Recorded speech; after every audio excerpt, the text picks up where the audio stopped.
လက်ရှိကမ္ဘာအကောင်းဆုံးကွင်းလယ်ကစားသမား Rodri ကလက်ရှိခေတ်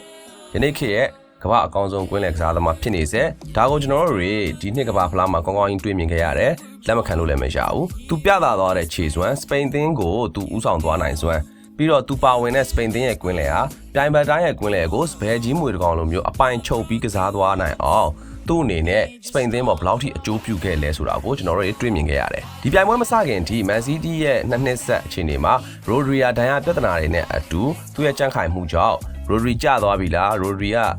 ခစ်ကုံသွားပြီလားဆိုတဲ့မေးခွန်းတွေဗျာရင်ဆိုင်ခဲ့ရတယ်ဒါပေမဲ့ဖက်ဂွာဒီယိုလာကတော့သူ့ရဲ့ဆူရှာလာတဲ့အမြင်နဲ့ဘာပြောခဲ့လဲဆိုရင်ကမ္ဘာဖလားမတိုင်ခင်မှာခင်ဗျားတို့တွေဒီကမ္ဘာဖလားမှာရိုဒရီကိုအရင်တိုင်းပြန်မြင်ရလိမ့်မယ်ဆိုတဲ့စကားမျိုးပြောခဲ့တယ်ဒါကတော့ပညာရှိတွေရဲ့စကားကတွေးကြည့်ရင်ပြေးကြည့်တာထက်မှန်တယ်ဆိုတဲ့အတိုင်းရိုဒရီကကျွန်တော်တို့လုံးပြခဲ့တယ်ဗျအဲ့ဒီအပြင်ကိုမှဒီဗင်နီဇွဲလားရဲ့မတန်ဆွမ်းအင်တာဗျူးမေးတဲ့သတင်းထောက်နဲ့တွေ့တဲ့အခါမှာလည်းရိုဒရီကဒီဘက်ဂွာဒီယိုလာကရာကိုကြိုမြင်နေတတ်ပါတယ်ဗောနော်လိုမျိုးသူပြန်ဖြေခဲ့တယ်သူဆရာကိုလေးစားတတ်မှုနဲ့ဒီနေ့ကမ္ဘာဖလားမှာရိုဒရီဆွမ်းဆောင်ခဲ့တာတွေကတော်တော်လေးလက်ဖြာခါလောက်အောင်အရန်ကိုကောင်းနေတာတွေ့ရတယ်ဗျတချို့နေရာတွေမှာဆိုလို့ရှိရင်စံချိန်ကို world record တွေပါတင်သွားခဲ့တယ်ဒါကတော့ data အချက်လက်ပိုင်းပေါ့နော်ကျွန်တော်တို့တွေဒီကမ္ဘာဖလားသမိုင်းတစ်လျှောက်ပြိုင်ပွဲစဉ်တစ်ခုအတွင်းပေါ့နော်ဒီထားမှဆိုလို့ရှိရင်ကမ္ဘာဖလားကျင်းပခဲ့တဲ့ပြိုင်ပွဲတစ်လျှောက်မှာဆိုရင်ကမ္ဘာဖလားပြိုင်ပွဲစဉ်ဒီတစ်နှစ်အတွင်းမှာဘောလုံးပေးပို့မှုအကြိမ်900ကျော်လုံနိုင်ခဲ့တယ်ဒါကပထမဆုံး player ပေါ့နော်ဘောလုံးပေးပို့မှုပေါင်း948ကြိမ်ထိ world record တင်အောင်ပြောမှဆို Greenwich စံချိန်တင်အောင် Rodri ပေးပို့နိုင်ခဲ့တယ်ဒါအပြင်ကိုမှကွင်းလယ်အဖြတ်ကစားသမားတယောက်အနေနဲ့ line breaking ပတ်ပေါင်းစုစုပေါင်းကျွန်တော်တို့122ကြိမ်ပေးပို့ခဲ့သလို final သက်ဆုံးတွေကိုပေးပို့မှု86ကြိမ်ထိလုပ်ခဲ့တယ်ဒါကဒီလိုမျိုး Rodri လိုမျိုးကွင်းလယ်အဖြတ်ကစားသမားတယောက်စီကနေ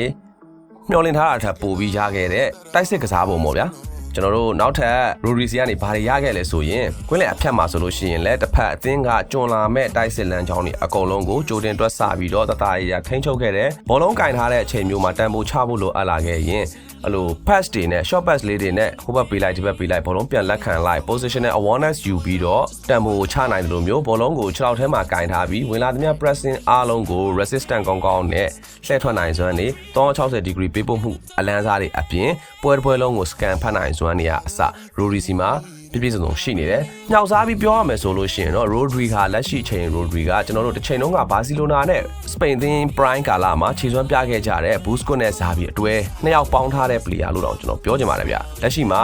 Rodri စီမှာ Xavi လိုမျိုးပွဲရဲ့တန်ဖိုးအတင်ချလုပ်ပြီးတော့ကွင်းလုံးက player တွေနဲ့ light ချိတ်ဆွဲကစားနိုင်စွမ်းလည်းရှိသလို Busquets လိုမျိုးကွင်းလယ်အဖြတ်မှာတစ်ဖက်အသင်းကလာသမျှဘောလုံးတွေအကုန်လုံးကိုဘောလုံးလမ်းဆောင်အကောင်းဆုံးတွက်ဆပြီးတော့ဖြတ်ထုတ်နိုင်စွမ်းပွဲရဲ့အချိန်ကိုအဲ့လို6ထဲမှာလိုသလိုထားနိုင်စွမ်းဒါတွေအကုန်လုံးကို Rodri ကစိတ်ကြိုက်ချဲလဲနိုင်တယ်ဗျဒီနှစ်စပိန်သင်းကွင်းလယ်သည်တခြားသင်းကွင်းလယ်တွေနဲ့ရှင်းလိုက်လို့ရှိရင်ခေါင်းတစ်လုံးပိုတာနေတယ်လို့မျိုးစပိန်သင်းကစားနေတဲ့ကစားပုံကတခြားသင်းတွေထက်လူတစ်ယောက်ပိုနေတယ်လို့မျိုးဖြစ်လာအောင်လှုပ်ဆောင်ပေးခဲ့တာကအဓိက Rodri လို့ပဲကျွန်တော်ပြောချင်ပါတယ်ဒီတော့ Rodri ကဒီနှစ်မှာကျွန်တော်တို့ဒီကမ္ဘာဖလားရဲ့အကောင်းဆုံး Golden Ball ဆုကိုရခဲ့တဲ့အပြင်ဒါမဲ့2026ဘလွန်ဒီယောဆုပေးပွဲမှာလည်း Rodri တယောက်ဘလွန်ဒီယောဆုကိုထပ်မံစကူသွားနိုင်မလားကျွန်တော်တို့တွေဆက်ပြီးစောင့်ကြည့်လိုက်ရအောင်နောက်ထပ်ဒီလိုမျိုး content တွေကစားသမားတယောက်စီရဲ့ individual skill ပိုင်းအနေနဲ့ဘောလုံးပွဲသုံးသက်ချက်တွေပွဲပြီးသုံးသက်ချက်ပွဲကြိုသုံးသက်ချက်တွေအကုန်လုံးကိုတနေရာထဲမှာအကောင်းဆုံးကျွန်တော်တင်ဆက်ပေးနေတာဖြစ်တဲ့အတွက် channel လေးကို subscribe လုပ်ခဲ့ဖို့လည်းမမေ့ပါနဲ့ဦးခင်ဗျ